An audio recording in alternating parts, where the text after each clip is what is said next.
और देखते हैं कि पाल्मा दूर से भागती हुई आ रही है। उसे अपनी तरफ आते देख टॉम खुश हो जाता है, पर पाल्मा एक बार फिर से उस प्लेन में से उतरते हुए लोगों में अपने मालिक को ढूंढती है। लेकिन इस बार भी वो उदास हो जाती है क्योंकि उस प्लेन में भी डेविड नहीं था। अब विक्टर को समझ आता है कि पाल्मा परेशानी में है, इसलिए वो पाल्मा की मदद करने की सोचता है। वह एक रिपोर्टर को बुलाता है और उसकी फोटो न्यूज़पेपर में छपवाता है ताकि ये खबर पाल्मा के मालिक डेविड तक पहुंच जाए और वो उसे लेने आए। इस तरह से दिन गुजरते हैं। टॉम और पाल्मा के बीच दोस्ती गहरी हो जाती है। वहीं टॉम और विक्टर के बीच भी नजदीकियां बढ़ने लगती हैं। लेकिन पाल्मा की आंखें अभी भी नम थीं। धीरे धीरे महीने और साल बदल जाते हैं, लेकिन वो अभी भी इंतजार में थी कि एक दिन डेविड उस फ्लाइट से उतरेगा और उसे अपने साथ ले जाएगा। वक्त के साथ साथ मॉस्को में रहने वाले हर एक शहरी को पता चल जाता है कि पाल्मा नाम की फीमेल डॉग एयरपोर्ट में अपने मालिक का इंतजार कर रही है। पाल्मा लोगों के बीच फेमस हो जाती है। लोग उसके साथ फोटो क्लिक करवाते हैं और मॉस्को में हर शख्स पाल्मा को जानने लगता है। अब हम उस मिनिस्टर को देखते हैं जिसे हमने कहानी की शुरुआत में देखा था। उससे भी पता चल चुका होता है कि पाल्मा लोगों के बीच काफी फेमस हो चुकी है, इसलिए वह पाल्मा की कहानी को अपने फायदे के लिए इस्तेमाल करना चाहता था। और जब वह मिनिस्टर आता है तो वह विक्टर की तारीफ करता है क्योंकि विक्टर ने पाल्मा की फोटो न्यूज में छपवाई थी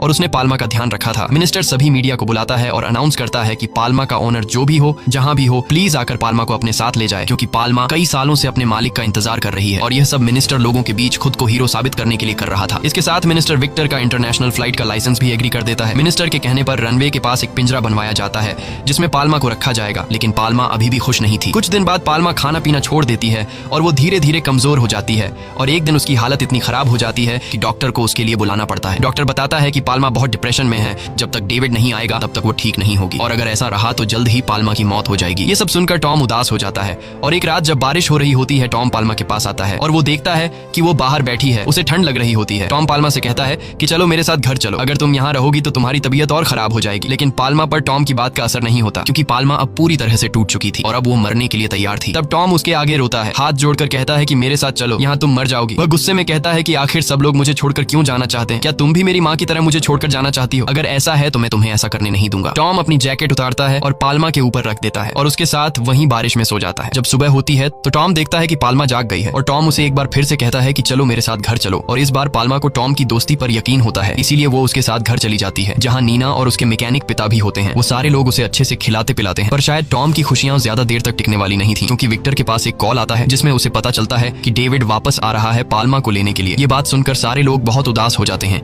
क्योंकि कोई नहीं चाहता था कि पाल्मा अब उनसे दूर चली जाए, लेकिन वो मजबूर होते हैं। इसलिए टॉम न चाहते हुए भी पाल्मा को लेकर एयरपोर्ट आ जाता है जहां प्लेन से डेविड भी पहुंच जाता है और वहां पहले से मिनिस्टर भी मौजूद होता है।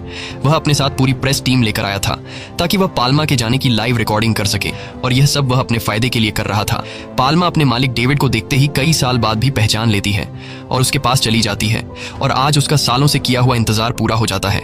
लेकिन यह सब टॉम को बिल्कुल भी अच्छा नहीं लगता क्योंकि